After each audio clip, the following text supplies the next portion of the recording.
Olá pessoal, de volta ao Xamicast. Ricardo, como é que você tá, Ricardo? Tudo em paz, cara. Ricardo, aqui a gente traz, eu tô muito feliz com a sua presença, primeiro, Edberto Serranelli, jornalista, nosso colega, jornalista. Ele disse que não é historiador, mas a gente prometeu que a gente ia chamá-lo de historiador. Claro, então, ele goste ou não, nós vamos chamar de historiador. E a gente quer conversar sobre tudo aqui, sobre nossa cidade, sobre a formação do nosso estado, sobre militância política. Edberto tem um passado de militância. Eu conheço boa parte disso, acompanhei, assim, uma testemunha privilegiada. Ali por perto, eu não tive o brilho, né, de militância política que o Edberto sempre teve. E o Edberto sempre teve, não só pela capacidade de trabalho, que é uma coisa impressionante, isso é um workaholic, né? Mas também a capacidade de interpretação da realidade, que ele mantém até hoje. O Edberto tem uma lucidez política que a gente se vê raramente, mas que sempre me encanta. Então é isso. E eu já vou passar para você com um questionamento, uma conversa, que vai ser, não é nem uma pergunta, é um questionamento. Eu sou muito fã do História de Alagoas, o site que o Edberto ia recomenda a todos. História de Alagoas, já recomendei aqui, já foi dica cultural. Exatamente. Que conta a história da nossa cidade, a história das nossas ruas, a formação dos nossos bairros. Personagens interessantes, que nem sempre ganham destaque na história oficial. É um pesquisador de como a nossa cidade surgiu, de como a nossa cidade cresceu, de como a nossa cidade se tornou o que ela é hoje. Eu queria que você fizesse esse paradoxo de como é que você vê esse novo momento de Maceió, um Maceió para turismo. A gente teve com a Carmen Lúcia há pouco tempo, eu fiz essa mesma pergunta. O Maceió para o turista, o Maceió das grandes coisas instagramáveis, e o paradoxo de como Maceió surgiu. Grandes eventos. Grandes eventos. Isso lhe deixa triste, lhe deixa conformado, você acha que é uma consequência normal? E muito obrigado pela sua presença. Eu é que agradeço estar aqui presente, né, dessas duas personalidades da nossa comunicação. Eu sou um privilegiado, né? Eu digo isso sempre. Eu nasci numa fazenda no interior de Alagoas, em Pão de Açúcar, sem eletricidade, sem água encanada, tomando banho no Rio São Francisco e na Lagoa do Itororó. E aos 5 anos de idade eu vim para Maceió. Então eu tive uma vida rural, daquela de acordar 4 horas da manhã, ir no curral com a canequinha, tirar o leite da vaca, o vaqueiro tirando, tomava o leite, né, o café da manhã da fazenda. Era um sítio, na realidade. Né? E vim para Maceió em 60. E aí eu fiz uma transformação grande, porque a minha família foi para a miséria, e eu me transformei em um dos primeiros camelões de Maceió. Né? Eu era o Big, vendendo as coisas no comércio. Com 6 anos de idade eu já era vendedor ambulante. A situação apertou muito, e eu vim Maceió provinciana.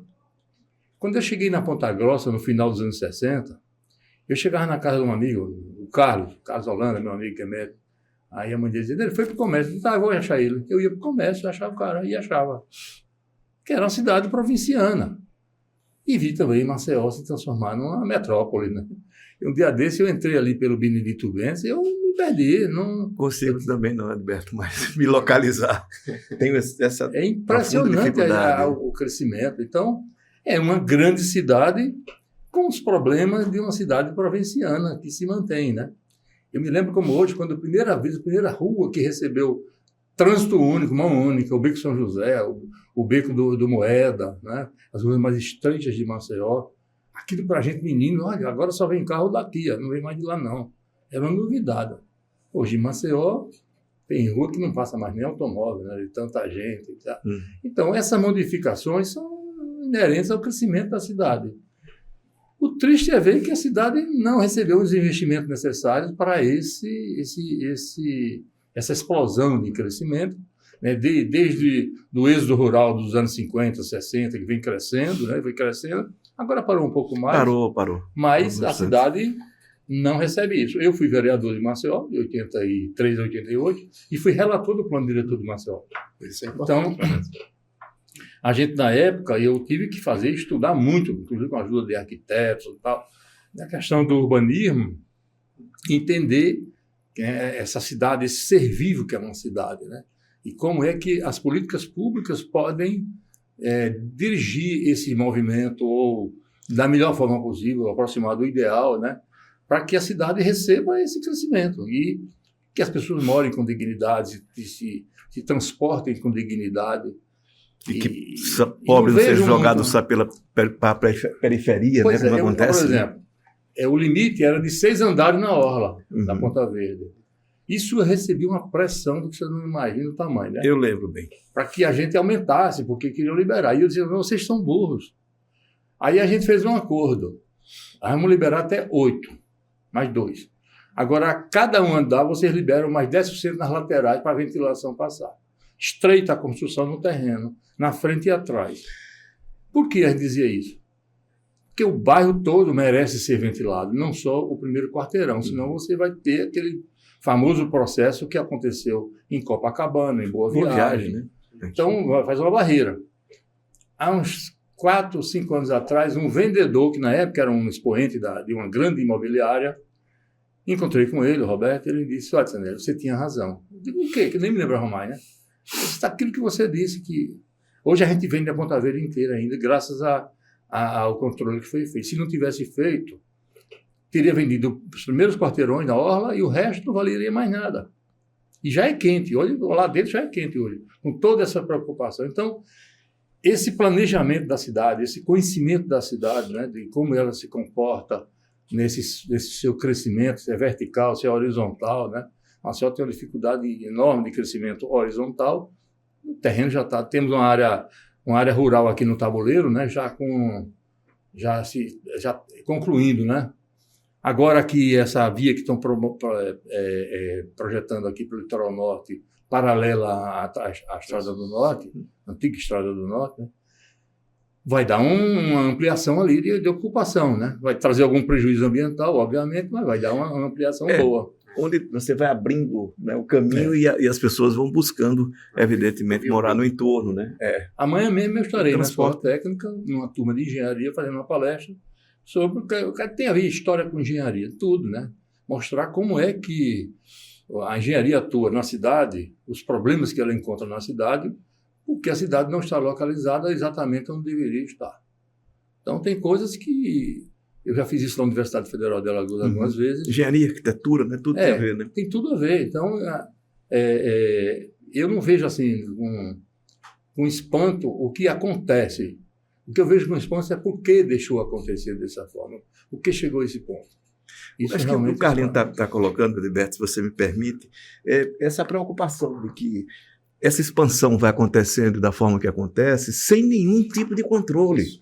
O poder público só chega para mitigar, quando é o caso, né? Enfim, os efeitos desse crescimento, desse avanço em algumas áreas. E se você me permite, eu vou voltar para uma área que você conhece bem, a ausência, a falta de uma bancada na Câmara Municipal de Maceió, de oposição ou não oposição, mas que tem uma visão crítica e uma formação que tem uma preocupação com a cidade como um todo. Você tem alguns vereadores, cara de reduto, porque tem um instituto que atua naquela área, né, ou uma fundação, e o resto da cidade que se lixe. E aí, evidentemente, quem tem o poder da palavra, você vai chegar na orla de Maceió, o cara, epa, aqui não. Você vai fazer uma alteração, né, tem aquela... Ali queriam abrir aquela... A Vera Ruda. Vera Ruda, foi um escândalo, né? Mas ali a passagem para buscar... Sim, mas não... E o pessoal se mobiliza e não deixa. Mas e o cara que mora lá na periferia? Se essa representação, e é o que acontece hoje na Câmara, me perdoe, eu vou insistir nesse tema, ela inexiste efetivamente, ou seja, você tem uma contribuição do Executivo com o Legislativo fazendo a mesma coisa, ou seja, nada. É verdade, o Legislativo, nos últimos anos, nos últimos tempos, né, cresceu numa ação executiva. Então, se o vereador antes era um fiscal... da emenda, né? De fazer uma obrazinha na cidade. Não, antes da emenda. Antes da emenda já tinham surgido os institutos. Ah, certo, você fala desse... O instituto é uma ação executiva, você oferece Certo. educação, saúde, transporte, tratamento dentário, não sei, o que seja. É uma prefeiturazinha no bairro. E ali você... Então, o vereador, em vez de ele resolver o problema da cidade de saúde, ele vai resolver o problema dos eleitores dele de saúde via o instituto. Então, a relação dele com o prefeito é: eu preciso manter esse instituto funcionando. Eu preciso Na ausência do executivo, vira ele executivo pontual. Isso, exatamente. Então, em vez de ele se preocupar em apresentar lei, em apresentar uma ação fiscalizatória, de dizer tal órgão não está funcionando, tal política pública não está funcionando, Ele não quer isso, ele quer manter a estrutura dele e se perpetuar ali como no mandato. Ele, depois vem os filhos, vem os netos, vem todo mundo, né? Então vai uma sequência. Então, infelizmente... Aliás, tem filho e neto aqui, tem pai, filho... Então, isso do deputado federal é a mesma coisa.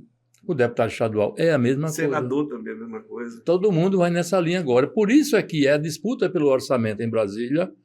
Então, agora nós temos presidentes da República, presidentes, né? Em cada estado tem um cara que faz a estrada, faz as obras todas que o governo federal faria.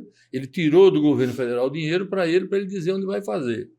Com que consequências, eu não sei, nem por onde vai passar esse recurso, sobre que fiscalização que está sendo questionada pelo Supremo, né? O Nino está em cima disso, é transparência. Não, o que é que você quer? Não, eu quero que vocês digam para onde está indo o dinheiro, como é que está indo, para onde está indo. Só isso. Fazer o acompanhamento concomitante. O dinheiro que foi, realizou o quê? Enfim, isso é o mínimo, né? Transparência. O pessoal fala tanto, né? Não é preciso transparência do governo. Como? Se você não tem transparência, você é um parlamentar e não tem transparência nenhuma. Eu aceito até que se discuta uma reforma da ação legislativa, que ela avance um pouco mais do que é natural da política, que as pessoas que querem resolver o problema da população, ou de parte dela, querem poder. É natural. Agora, a forma como está sendo feita, eu acho que não reflete isso, né? Não reflete. E aí você esvazia o poder central eleito, natural. Então, por exemplo, o presidente da República eleito, ele apresenta um programa. Até pouco tempo tinha, não sei se ainda tem, punição se você não cumpriu o programa. Tem nada. Tem mais não. Mas nunca teve também, efetivamente. Né? Essa punição era formal. Formal. Está lá o programa. Eu vou fazer isso e isso na economia. Aí chega o cara do Banco Central e diz, não, eu vou fazer isso e isso na economia, diferente disso. Mas aqui tem um programa que foi apoiado, aprovado, esse não.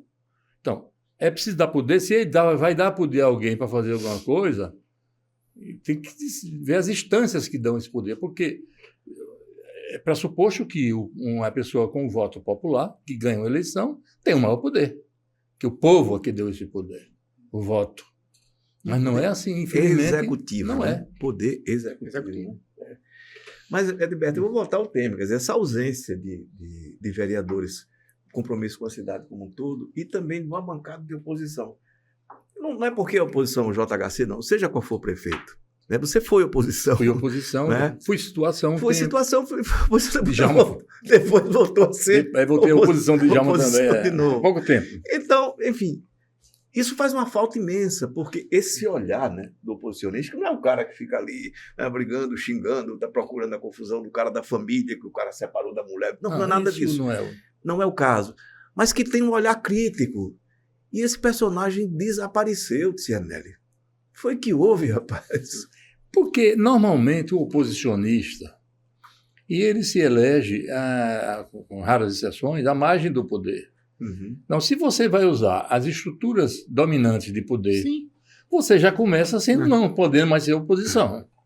Não é? Isso. Então, você pega um vereador de mandato, ele tem ali na mão o salário dele, a verba de gabinete e os cargos comissionados. Na minha época não tinha nem verba de gabinete nem cargo comissionado. Era só o salário do vereador. Nos últimos 2 anos, se não me engano, aprovaram 2 funcionários. Assessores, né? Assessores ganhando salário mínimo e 2 ganhando um salário mínimo e meio. Que eu até hesitei em indicar. Eu digo, rapaz, ele não vai resolver o problema, né? Mas hoje não, você tem uma máquina. Além disso, você tem acesso a esses fundos de investimentos. Você falou, só complementar, ainda existem os cargos da mesa diretora, que normalmente quem está na presidência da mesa diretora distribui com os seus amigos, aliados. Né? É assim, por exemplo, que o Marcelo Vitor mantém o controle sobre os demais parlamentares, né? Distribuindo cargos com ele, assim como o Galba Neto faz na Câmara, e o próximo que vai assumir, provavelmente Marcelo Palmeira vai fazer.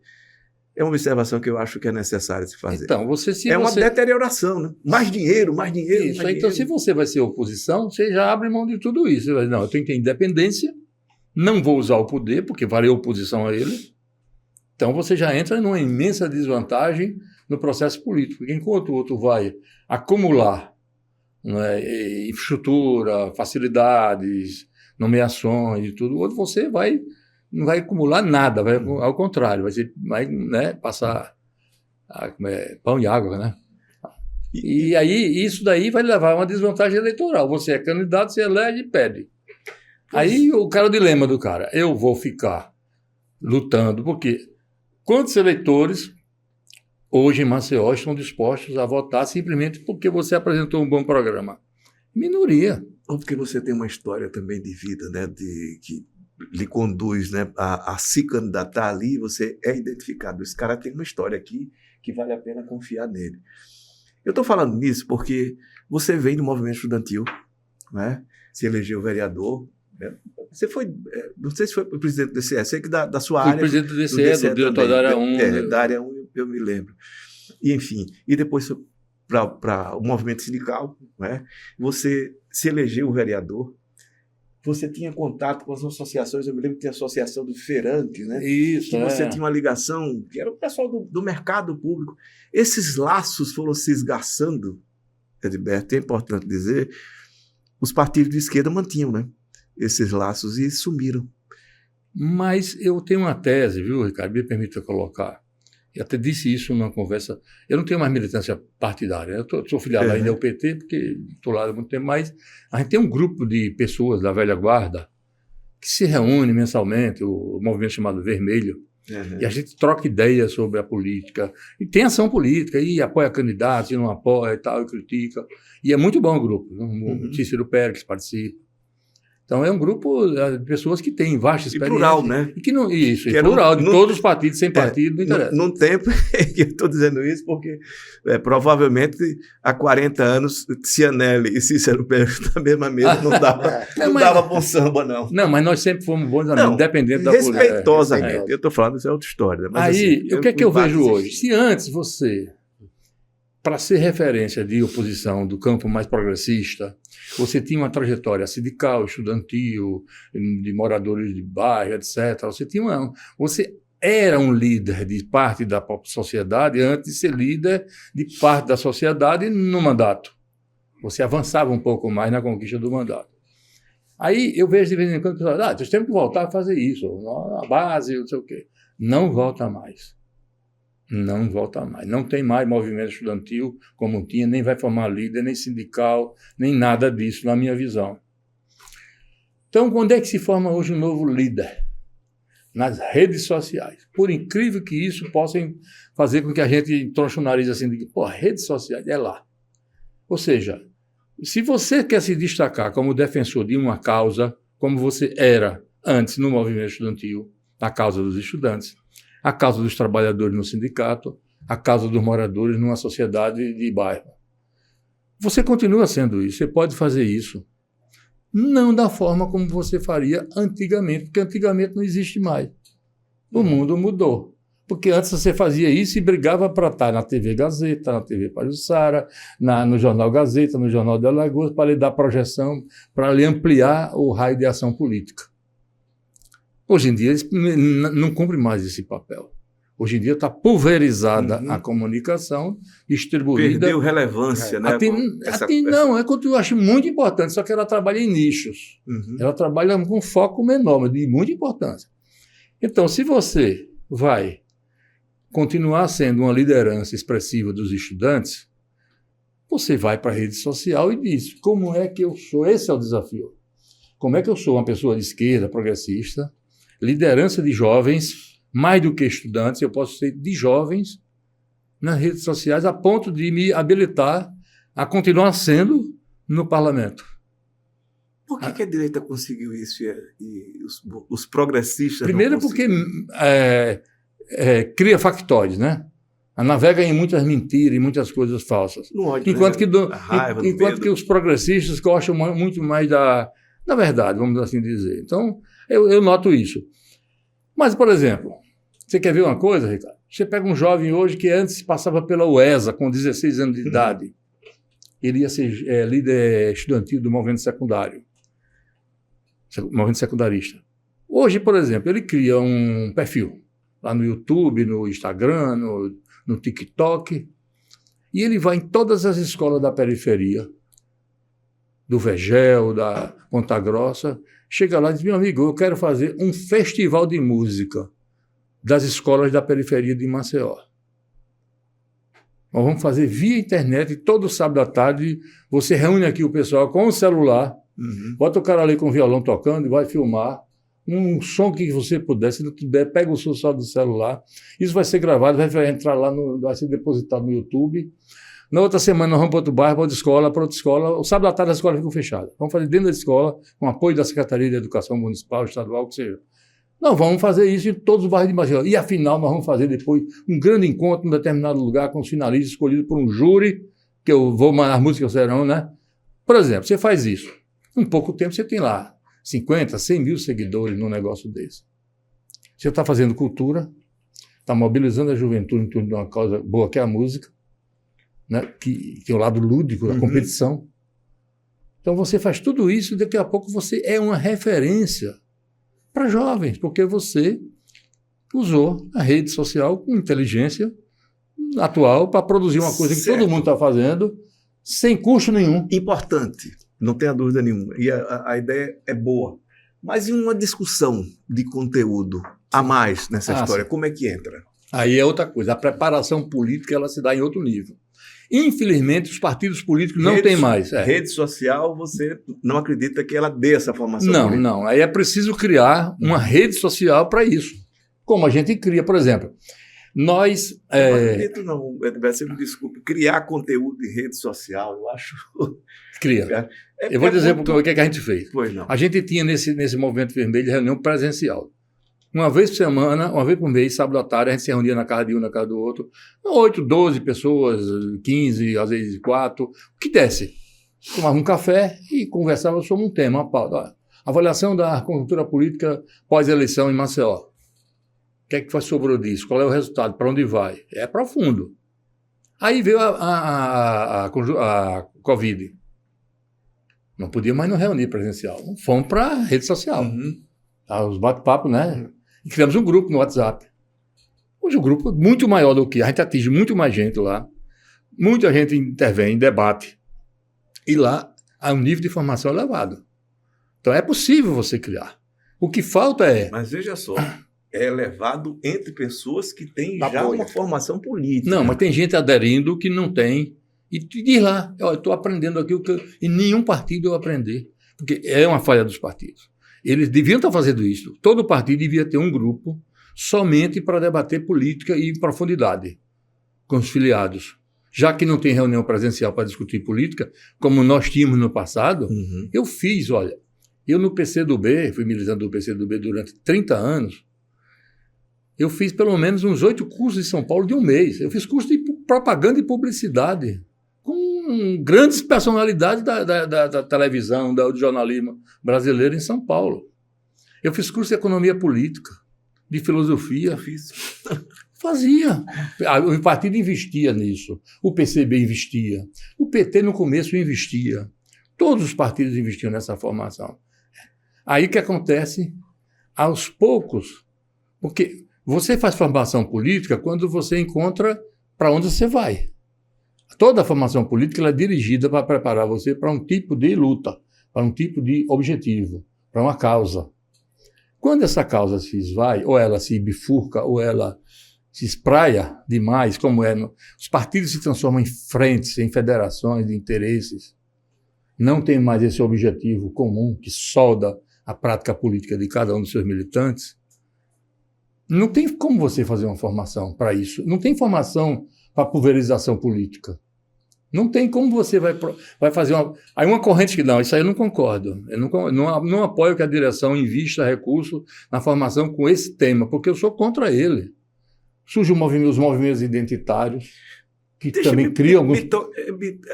Nesse ponto em particular, o que você acha desse protagonismo que a pauta identitária tomou, e assim, sem que seja parte, né, de uma luta mais geral, de um todo? Como é que você vê isso?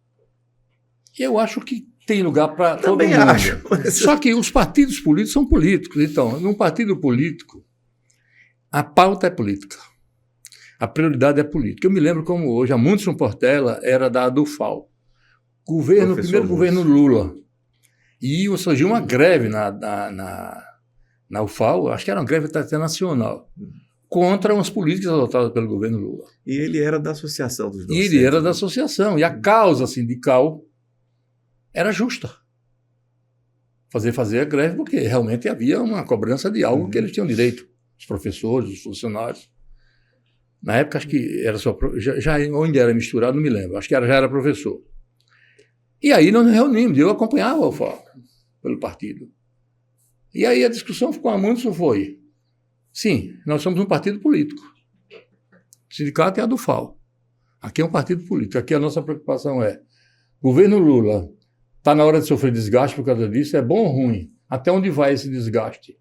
O que nos interessa enquanto partido político e não um sindicato. E quanto interessa também para quem é sindicato. Isso. Que não pode se fundir, aí, né, também nessa história. Disse, mas rapaz, se eu for falar isso lá, eu vou ser apedrejado. Se você vai ser apedrejado porque você é representado do FAO e fala pela do FAO, ou você fala pelo PCdoB. Então, se o PCdoB quer dar uma orientação política ao movimento, dizendo o que é o correto, nós temos que falar o que é correto, não podemos ter medo e falar. A visão, né? E ele foi e falou que não era hora da greve, que não era hora da radicalização, que era início de governo, e por isso era contra, e foi aplaudido. Agora, que também é uma figura muito respeitada. Né? Assim, essa conquista de corações e mentes, eu sei que a rede social é meio, é uma forma de fazer, certo. Mas o discurso não é importante também, porque... É essencial, né? Então, como você conquistar as pessoas que estão lá na ponta. Emocional. E hoje, a esquerda passou primeiro por uma defesa do governo, ela deixou de ser oposição para ser governista, ou seja, para conservar aquilo que estava lá, e isso afasta um pouco do povo, assim, até por uma questão retórica mesmo. E depois a crítica que fala é que uma parte das pessoas do mundo progressista se fechou nessa bolha e esqueceu das demandas mais básicas.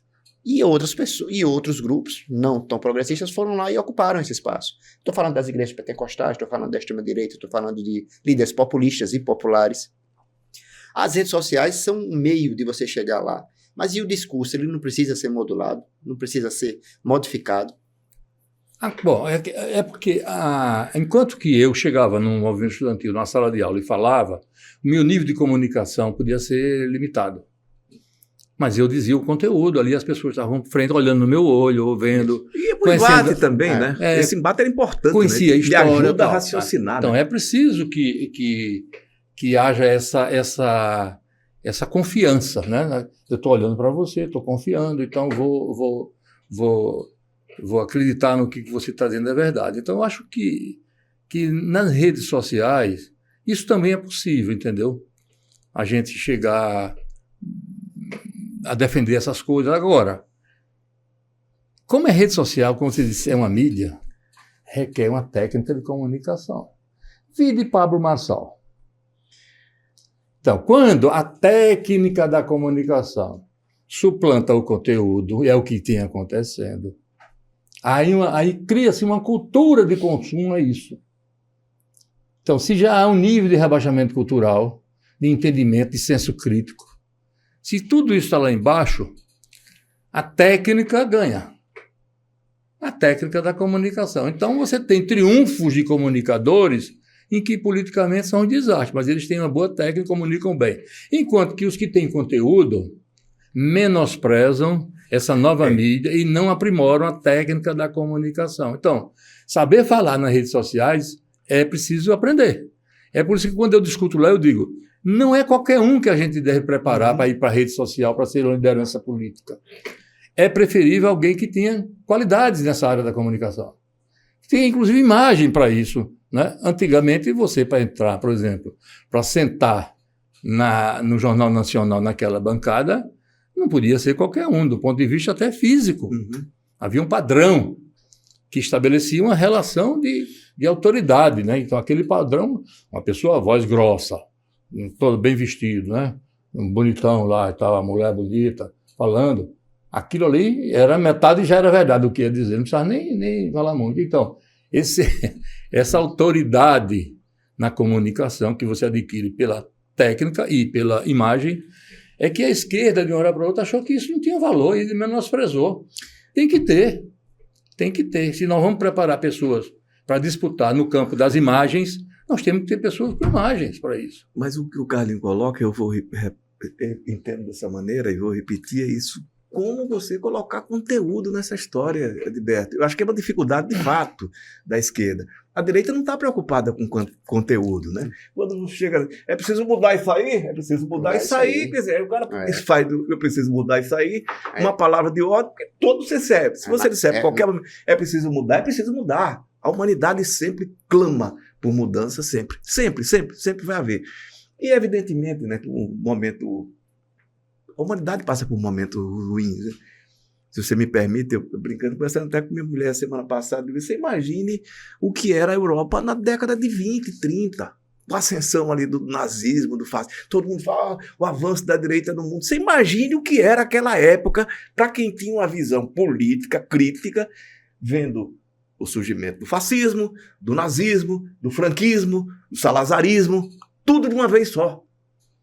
Ou seja, e esses caras eram grandes comunicadores, sempre foram, essa comunicação, mas era uma comunicação, e a partir, você não pode, não é o caso aqui desse personagem que passou na presidência, esses caras tinham algum conteúdo, eles tinham uma teoria que esse grupo, que um Pablo Marçal da vida, não tem, né? É um sujeito que joga no ventilador, né, a farinha, ou seja lá o que você queira, e tem uma repercussão.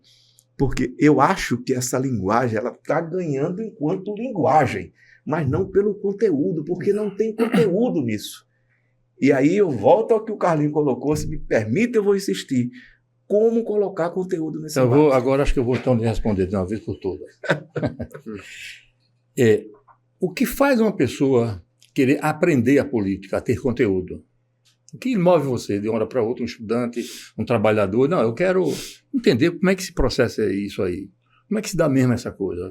O que me move a fazer isso? Eu não tenho ideologia transformadora, emancipadora. Eu tenho ideologia conservadora da sociedade dominante. Então, eu não tenho. Então, em mim não está essa vontade. É preciso que seja despertado. Eu tenho que ver alguma coisa que me acene e diga, olha, se você domina isso, isso aqui pode acontecer. O quê? A utopia. O mundo melhor. Mudar o mundo. Então, ser jovem não ter utopia, não deve então, ser muito legal. O que nós perdemos, e aí por isso que eu estava evitando de falar nisso, porque vou ter que ter uma conclusão que não é muito animadora. É que a utopia, para muitos dos movimentos que inclusive dos anos 60, 50, né, que gerou lideranças expressivas na sociedade brasileira, ainda hoje sendo utilizada, é aquela utopia de uma sociedade melhor, transformada, emancipadora. Ela se perdeu, ela foi derrotada. E quem provocou a derrota foi inteligentíssimo. Né? Ideias surgidas lá nos Estados Unidos, via Fundação Ford, etc. Então, entre a dicotomia, né, a injustiça social e um mundo melhor, que era a utopia, surgiu falsas dicotomias, prioritariamente, não que o problema não existisse, por exemplo, do movimento negro contra os brancos. Essa é uma dicotomia, né? Da mulher contra o homem, do homossexual contra o heterossexual, do índio contra o cara pálido, aí vai por aí. Então, essa falsa dicotomia, ela esconde, ela inibe essa utopia que é a da transformação do mundo, porque você, no fundo, você vai para o seu quadrado, você quer resolver o problema do seu quadrado e não do mundo. Todo movimento em que prioriza isso, eu não estou dizendo que o problema do racismo não tem que ser enfrentado, tem que ser, do machismo tem que ser enfrentado, entendeu? Da perseguição aos índios tem que ser enfrentado. Agora, se você quer falar de política, a prioridade é a utopia, você tem que acenar. Se você não tiver em um partido político, um programa político, em que acene para alguma coisa, vou comparar aqui. Se eu disser a você vai ter que chegar em São Paulo, Carlos. Você vai para São Paulo. Você pega um ônibus para Recife ou para Aracaju? Fácil. Você vai para Aracaju. Se você vai para São Paulo, você não vai para Recife. Você vai na direção contrária. Você caminha para lá. Então, quando você tem clareza do que você quer construir, os seus movimentos políticos táticos, as alianças que você estabelece, com quem quer que seja, ela tem muita clareza de que para onde você quer chegar. Então, a tática da política, o aprendizado de fazer política, você só tem se tiver o horizonte, a estratégia. Você só faz tática se tiver estratégia. Se não tiver estratégia, você não faz tática. Isso é um aprendizado, que era militante, a gente discutia muito isso, é interessante. Você não tem. Esse debate, Então, é hoje o que acontece. Eu não tenho como chegar para... A crise do socialismo no mundo apagou a chama das utopias. Não estou dizendo que estava errado, que não merecia ter crise ou não. Não vou entrar nem nessa discussão. É que a transformação do mundo num mundo melhor ficou muito restrita à Bolsa Família. A Minha Casa Minha Vida. Entendeu? A materialidade de ação de um governo. Quando a utopia não é isso. Isso é uma ação de governo e é muito justo, que é bom que aconteça. Ninguém pode esperar. Então, se nós estamos tratando de preparar lideranças com conteúdo, Ricardo, infelizmente, eu chego à conclusão de que, por enquanto, eu me atenho mais até à forma do que ao conteúdo. Mas, Edberto, veja só. Sacrifica o conteúdo. Essa história da utopia é sempre uma discussão muito legal, filosófica, mas também é muito objetiva, política, né? Igualdade ou liberdade? No meu caso, sempre houve uma dificuldade de se lidar com isso, né? Enfim, não, a liberdade é mais importante, a igualdade é mais importante. A esquerda não lidou muito mal com isso o tempo todo? Não, temos que optar agora pela igualdade, porque a liberdade pode fazer mal a esse caminho da igualdade. Você não acha que há um erro histórico por aí, não? Eu acho que a história da universidade maltratou, a história da humanidade maltratou muito isso. Não tem como. A utopia tem que ser as duas coisas, né? Igualdade e liberdade. O que é uma cultura? Não é ou. O que é uma cultura que a gente traz, que não é eu escolho ter, eu tenho. Deve perguntar, você é racista? Minha cultura é. Não tem a menor dúvida. A minha racionalidade derruba a minha cultura todo dia. Mas de vez em quando ela pode aparecer. Eu brinco, então, eu uso a expressão de preconceito, eu os carrego. Mas quando eu descubro, eu saio no tapa com ele e normalmente eu ganho. A cultura política nossa, ela impõe essas diferenças. Em toda a cultura política ocidental, oriental, toda ela é baseada nisso. Então, você imagine séculos e séculos de ser humano aprendendo a ser diferente do outro, a não ter poder sobre o outro. Então, quando você vai contra isso, não é tão simples. Você vai mexer com cultura, com algo, né, interiorizado já no DNA humano, praticamente, tão longo que é isso. Então, é óbvio que a esquerda, que tateou no século XX, final do século XIX, início do século XX, em busca de caminhos de construção de uma sociedade mais justa, é óbvio que ao lidar com o que está estabelecido, para negá-lo, sem causar uma rejeição, é uma situação delicadíssima. Como é que você... Então, por exemplo, a classe média, essa questão da liberdade, ela se move contra as ideias mais igualitárias, porque ela acha que vai perder a liberdade, né? Então, e a direita usa muito bem esse discurso, então, né, da liberdade. É liberdade para acabar com a liberdade. Então, essa questão é muito complicada e realmente a gente precisava de mais habilidade ao tratar, porque ninguém sabe como vai se dar, numa sociedade mais justa, as liberdades. Eu não sei.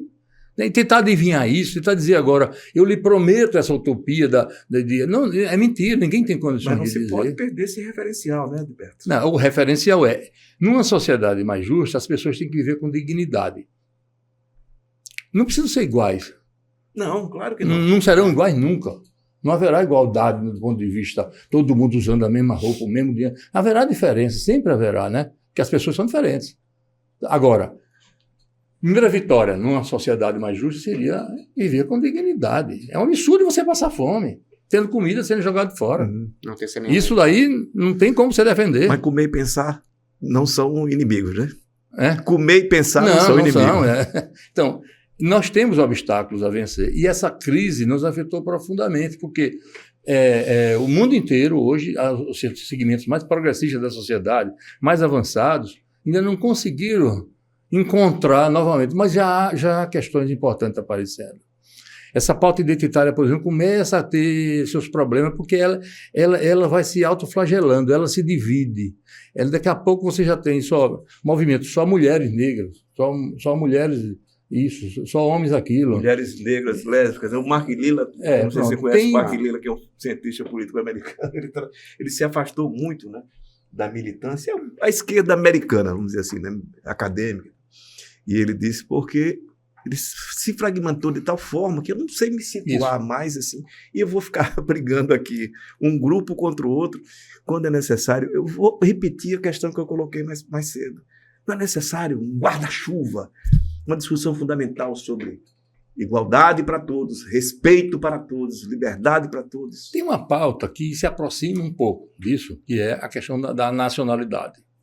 E essas pautas da nacionalidade moveu, final do século XIX, início do século XX, muitas lutas emancipatórias. Foi uma coisa muito utilizada, né? Então, você tem que unifica. Então, o Brasil tem que dizer assim, qual é a pauta que unifica o Brasil para combater a miséria e a injustiça social? O que é que está impedindo isso? É preciso que nós nos comportemos como nação, como para dizer assim, você é meu companheiro nessa luta, nós temos diferenças, você é branco, eu sou negro, nós temos visões diferentes sobre o machismo, sobre aquilo, mas o que nos une é mais forte. Então, encontrar o que une, que seja mais forte do que o que nos separa. Hoje não, é o privilégio que nos separa. O que vai para a pauta é o que nos separa, privilegiadamente, e não o que nos une, como cidadãos, como seres humanos, como habitantes de Maceió. O que nos unifica como habitantes de Maceió? Os problemas de Maceió de mobilidade urbana, por exemplo. Antes de entrar nesse ponto, eu acho que é importante, eu vou repetir uma frase que eu até citei aqui um dia desse, do Haddad, que eu acho muito legal. Ele diz assim, o PT, ele falando do PT, particularmente que a discussão era sobre o PT, deve um sonho ao povo brasileiro. Eu acho que todos nós, né, que temos alguma consciência política, devemos um sonho, né, para o país. Não é só o PT. Sim. O que é que você acha? Eu acho que todos nós estamos em dívida quando a gente não cumpre plenamente a cidadania. Eu cobro muito assim, é preciso ter militância política, intervir de alguma forma. Não precisa ser igual ir para um partido para fazer isso. Não precisa fazer discurso na esquina, panfletear, né? Cada um na sua área, se investir em que a sua área, você melhore ela, você ajude a iluminar por meio dela, você está diminuindo essa dívida, entendeu? Então, cada um na sua área, não precisa ir para a área do outro. Eu não acho que tem que ir para um partido para fazer isso. Não há. E principalmente hoje, eu acho que tem gente influenciando na política boas ideias, com uma boa prática, com bons argumentos, e são pessoas que não são filiadas a nenhum partido. Uma visão mais ecumênica, né? Isso. Tem um rapaz que é do Rio de Janeiro, que ele é deputado federal, é pastor. Ele esteve aqui na campanha do pastor Wellington.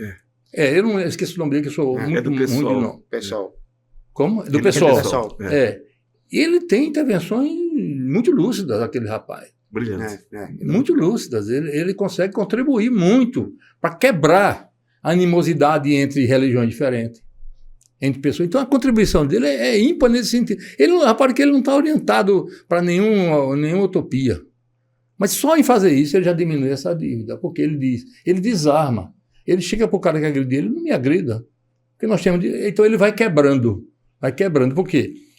Quem é que quer dividir? Você está falando das interseções, né? Isso. Essas que podem unir, né? Então, quando você tem uma prática política em qualquer área em que ajude a quebrar as falsas polêmicas, os falsos antagonismos, e porque você tem alguma coisa que unifica que ainda não é utopia, aí, por exemplo, vamos encontrar... falando de amadurecimento, né, Edilberto? Amadurecimento político, né? Então, às vezes, Maceió tem um grande problema, como eu disse, mobilidade urbana. O que é que nos une todos para resolver esse problema? Porque todos sofrem igual. Não dá para separar nessa questão quem é de uma corrente política ou quem é da outra. O que nos une somos cidadãos que usamos as ruas, os transportes públicos para a mobilidade, o automóvel, e temos problema. Como é que nós vamos resolver isso? Quando essa pauta se impõe, sem a visão política de privilegiar, criticar o prefeito ou não criticar, ou elogiar, quando você tira isso e vai resolver o problema, melhora. Então você diminui essa... Mas isso é complicado fazer, né? Deixa eu tocar num ponto aqui, para ser sensível para você. Você disse que foi militante do PT ou do PCdoB por mais de 20 anos, não é isso? 30 anos. Eu entrei e saí, você ficou. Você já estava. Já estava. E continuou. Como é que você explica o caminho que o PCdoB e se tornou aqui, né? Ainda tem alguma representação, né? Em alguns estados, tem representatividade, melhor dizendo. E aqui não. O que aconteceu, Edilberto?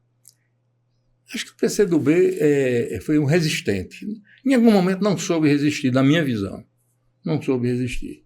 Mas insistiu em manter, por exemplo, talvez o nome, não sei se poderia mudar o nome. Havia uma discussão que era muito assim, apaixonada, né, de mudar o nome e tal, mas o PCdoB, na minha visão também, o problema maior foi o identitarismo.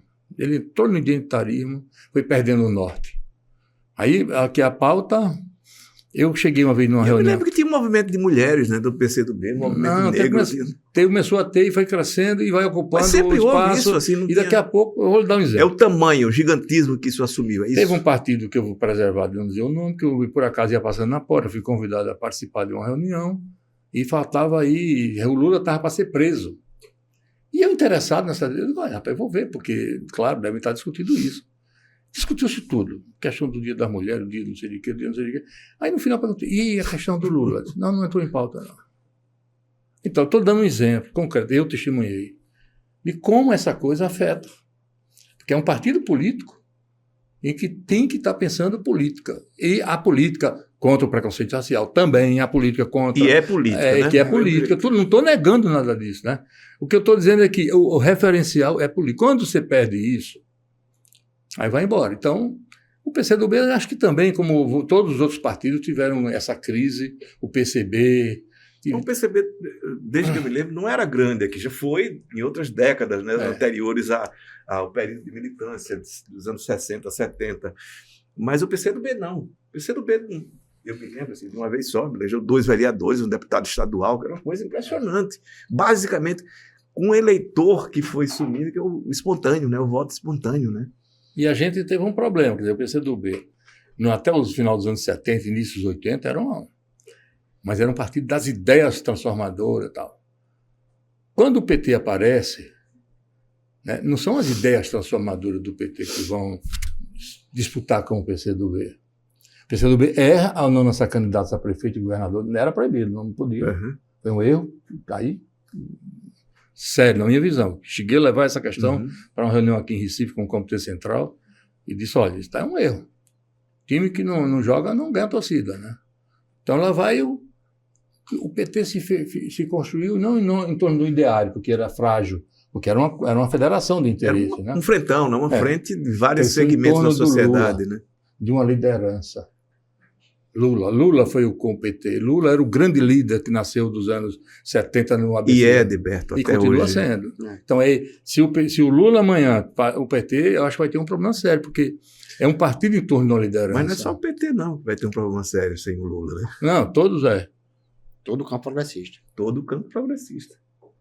Então, porque é uma liderança. E uma liderança com uma força excepcional. E ele soube construir todos os méritos para ele, pela qualidade de comunicação que ele tem, do carisma. Carisma, etc. Né? A história dele é uma bandeira enorme nas costas dele aqui, levantada. Né? A história do cara pobre, nordestino, vai para São Paulo, vence e tal.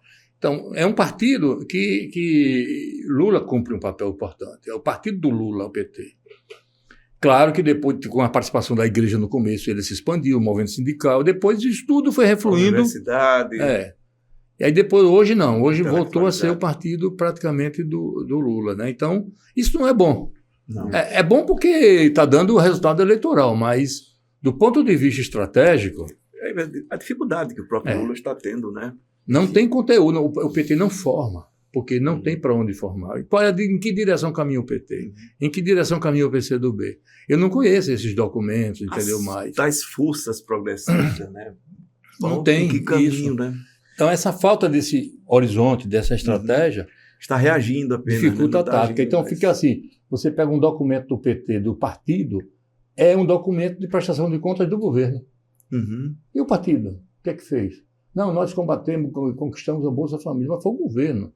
Aí fica, sabe, esse jogo. Então, isso é ruim, porque o partido tem que existir acima de governo, acima dos mandatos, acima disso tudo, porque aí tem longevidade política. O partido está indo lá na Venezuela referenciar Maduro. É isso que o partido tem feito, diferente do governo. Tem que ser dito isso, né? Edberto, monumental bobagem. Queria falar um pouco sobre você, já a gente está chegando aqui mais ou menos ao final da entrevista. Você trouxe aqui dois presentes para a gente, 2 livros, esse de Arapiraca e A Jangada à Independência. Eu queria que você falasse sobre o que você tem feito. Eu lembro... Trabalho intelectual, né? O que é que você tem feito? No que é que você tem atuado? Você falou do Vermelho, do grupo, né? Que você tem atuado. Mas no que é que você tem atuado, assim, basicamente? Olha, é interessante, né? Como eu cheguei a gostar de história, né? Em 62, a gente vivendo em Maceió, eu com 7 anos de idade, o meu pai comprou um sebo, um pé de escada daquele prédio ali na Praça Dom Pedro II, na curva, já na 2 de dezembro. Um pé de escada, era um cantinho mínimo, né? E começou a vender livros usados. Em cima era o Sindicato do Petróleo, era o Sindicato do Comércio, varejista, etc. E eu ficava tomando conta quando meu pai também era corretor de imóvel, né? Quando ele saía, eu ficava tomando conta. Ele dizia, esse livro aqui, dessa prateleira é tanto, aquilo é tanto, está aqui anotado. Eu aprendi cedo a lidar com essas coisas, né? E eu ficava lá lendo. E de vez em quando, meu pai comprava livraria de alguém. Um advogado famoso morreu, a viúva vendeu a livraria, ele lá e mediu metro, livro, sabia? Aí dava uma proposta, vinha 4, 5 carroças de livros lá para a livraria. E eu passava horas separando tal, o que vai, o que não vai, né? E eu junto dele. E eu gostava de pegar o livro assim, abrir de boca para baixo, como diz, e balançar para cair o que tem dentro. Os marca-textos da época, né? Tinha muita foto antiga. As pessoas guardavam fotos como marca-texto. E eu comecei a colecionar isso, Ricardo. E fui guardando. E aqui peguei, eu olhava para aquelas fotos, aquilo para mim contava uma história. A coisa mais bela do mundo, você olhar uma foto antiga, né? As personagens, como era a rua, como era... Né? Aquilo ali tem uma história, né? A história é visual, mas tem. Eu guardava isso e fui guardando muito tempo. Até que um dia meu irmão, muito novo, brincando, tocou fogo, jogou na fogueira, sei lá, perdi. Aí fiquei com aquilo, eu guardava os livros mais antigos. Quando meu pai foi preso em 64, né? Com a Revolução, ele quebraram a livraria toda. Tal. Seu Gilberto. Meu pai foi preso e alguns livros a gente conseguiu salvar. Eu guardei em casa com minha mãe, a gente guardou. Até pouco tempo eu ainda tinha algum desses livros. Então peguei esse gosto. Então, quando em 2015 quando eu fui secretário de Cultura, eu me disse, rapaz, não tem sentido a gente ter um acervo no MISA, no Arquivo Público, na Biblioteca Pública, na época da internet, que vai só ir lá. Não tem que jogar na internet isso. Contratei o Nasson Amorim. Né? Uhum. Monta um site com isso e vamos trabalhar. Montei o projeto, fui atrás de dinheiro, arranjei dinheiro no canto, comecei a trabalhar, foi quando eu saí da secretaria. Mas já estava em bom andamento. Anos depois, claro, uns 7 anos, 9 anos depois, eu digo, rapaz, quer saber de uma coisa? Eu vou montar um site, eu mesmo monto, eu mesmo faço tudo, né? Tudo meu, sou eu que faço tudo. Aí montei o site. Já teve uma gráfica também, ele fazia tudo. Fazia tudo. Agora, por isso que eu diagramo, faço tudo. Aí fiz e comecei a postar. Fiz uma pesquisa, um texto que eu já tinha do meu blog do Tizianelli, que já era mais antigo, eu trouxe algumas coisas, e postei e comecei a pesquisar e colocar. Aí depois coloquei um perfil no Facebook, História de Alagoas, com o Márcio Antigo, eu e Carlos Holanda, depois ele saiu. E esse negócio foi dando certo, e foi crescendo, e eu fazia uma postagem por dia, Ricardo. Trabalhava 12, 14 horas por dia, pesquisando, lançando as caras, um texto mal escrito, chutado, sem revisão, olha, um desgraça. Mas saía. Depois eu fui remendando tudinho, né? E foi dando certo, e deu certo. Então hoje, eu também há pouco tempo descobri os vídeos, né? Eu ficava, rapaz, será que todo mundo está indo para vídeo? Como é que eu faço um vídeo? Aí comecei a montar uns programazinhos, eu uso esses programas aplicativos. Aí eu digo, vou fazer um videozinho para experimentar. Aí fiz, explodiu de gente lá no Instagram. Aí depois de algum tempo eu digo, vou botar no TikTok. Todo mundo diz que TikTok é só brincadeira e tal. Botei. O último que eu postei quarta-feira agora, hoje é segunda. Quarta-feira está com 15 mil visualizações. Vídeo de 2 minutos, 2 minutos e meio, 3 minutos. Tem que ser curto, né? Então, foi dando certo e fui fazendo. Aí eu tinha esse projeto do Jangada, a história da Jangada, de 22, né? Era para ser um doc. Levei para a Eni esse projeto. O Eni me convenceu, rapaz, você não vai conseguir dinheiro para fazer o doc, não. Faça o livro. Aí eu fiz com o Sermac, né, em parceria com o Douglas. E esse outro eu fiz com o Elcio, que é um amigo dele. Foi de movimento estudantil do PCdoB de Pernambuco. Está aposentado agora, foi escrivão da Polícia Federal. Ele é de Arapiraca. E ele me... Rapaz, vamos produzir alguma coisa para o Centenário. Produzimos e levamos lá para o Luciano. Ele mandou imprimir esse material. Mas o meu foco mesmo é a internet. Eu acho que... Mas veja só, um site como esse, você precisa sobreviver. Vive de quê? Como é que é essa luta para mantê-lo permanentemente, enfim, no ar com informações novas? Porque, evidentemente, isso lhe toma tempo. E tempo também há de ser dinheiro, né? Nem que seja o dinheiro da sobrevivência. Pois é, esse é um dos problemas que eu tenho sério, porque eu tive um problema na minha aposentadoria, né? O meu tempo de gráfica, 15 anos, infelizmente houve uma falha lá e não foi. Eu contribuí com todo mundo da gráfica do INSS e o meu não foi. E aí alguma falha aconteceu, não é a falha do contador, mas alguma falha de comunicação. Ele entendeu de um jeito errado e o contador era uma pessoa muito responsável, né? E eu fiquei sem aposentadoria, não tenho aposentadoria. Você, Ivan Lins, reclamou desse que estava sem aposentado e também perdeu, né? Aí o que acontece? Eu comecei com isso sem nenhuma pretensão de... Não imaginava, né? Que começou a aparecer publicidade, um aqui, mas é muito pouco. Hoje eu tenho publicidade, acho que do governo do estado só. E é muito insignificante assim, em relação ao que eu esperava para ter. Porque o meu projeto mesmo não era eu viver disso. Porque eu tenho os outros eventos que eu faço, é pouca coisa. Eu vivo no limite. No limite. Mas o meu projeto era... Um dia o Edson Bezerra, a gente só quer chamar pelo... O Edson Bezerra você já pensou em quem você vai deixar isso aí? Eu disse já, não quis dizer ele que não, mas já, porque o meu projeto era pegar estudantes de história, colocar como uma espécie de estagiário, recebendo uma quantia justa, para eles começarem a desenvolver também o gosto por essa pesquisa, e aí alimentando isso. Quando eu fosse embora, que não deve demorar muito, que eu já estou com 69 anos. Eu tenho 66, estamos pertinho. E eu quero que continue, porque esse patrimônio não é mais meu, não é meu isso aqui. Isso aqui não pertence a mim, é injusto que ele pertence a mim. Isso pertence à sociedade alagoana, aos alagoanos. Então ela está ali para servir, que se fosse... Uma vez eu cheguei a propor, rapaz, vamos levar esse patrimônio para uma instituição pública. Alguém me disse, não faça isso não, que vai se acabar em meio. Provavelmente. Aí eu disse, então deixa aí, tá bom, deixa aí.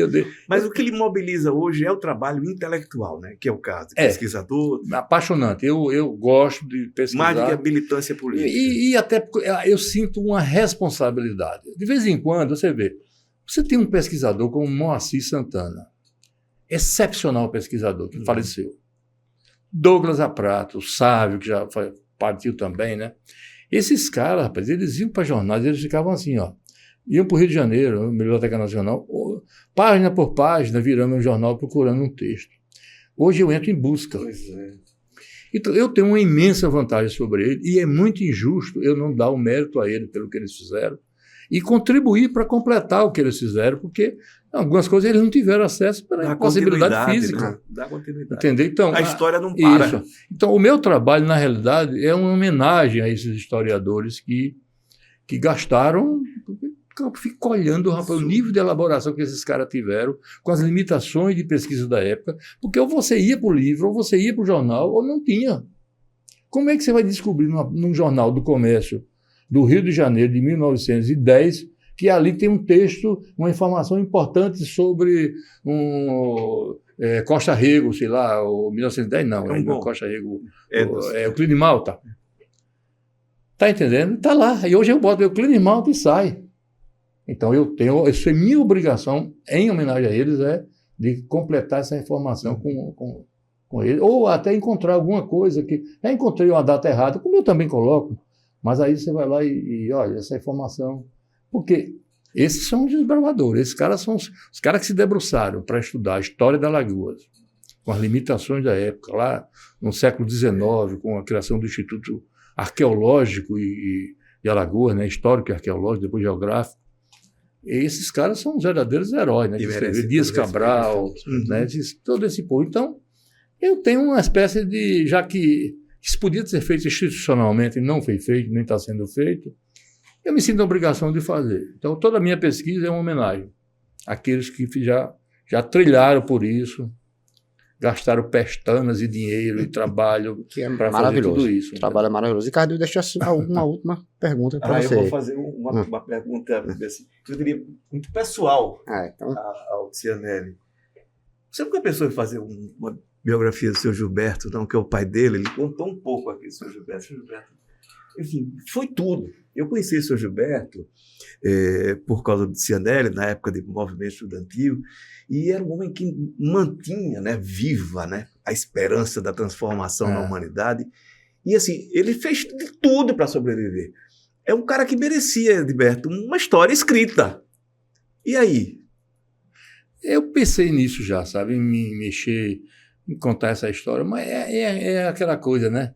Eu fiz a sensação que ninguém dá valor a isso, a não ser eu. Não. Aí quem quer saber da história do meu pai, não sei eu e meus irmãos. O Gilberto era um personagem ímpar. Ímpar. Meu pai teve, assim, meu pai foi uma espécie de hippie na época. Preso. Né? Era forra de cachaça, de farra, da juventude, boêmio, fez coisas que você não imagina. Agora, foi preso. Ele se aproximou da esquerda via o Petróleo é Nosso em São Paulo, nas manifestações. Aí veio para em Pão de Açúcar, ele organizou o Partido Comunista em Pão de Açúcar. Estádio Proletariado deu o nome, porque tanto ouvir proletariado deram. Mas a melhor do meu pai é o Júlio Bandeira, né? Júlio. Doutor Júlio Neguinho, que a gente chama. Aí Júlio Bandeira gostava de ir lá. Júlio Neguinho.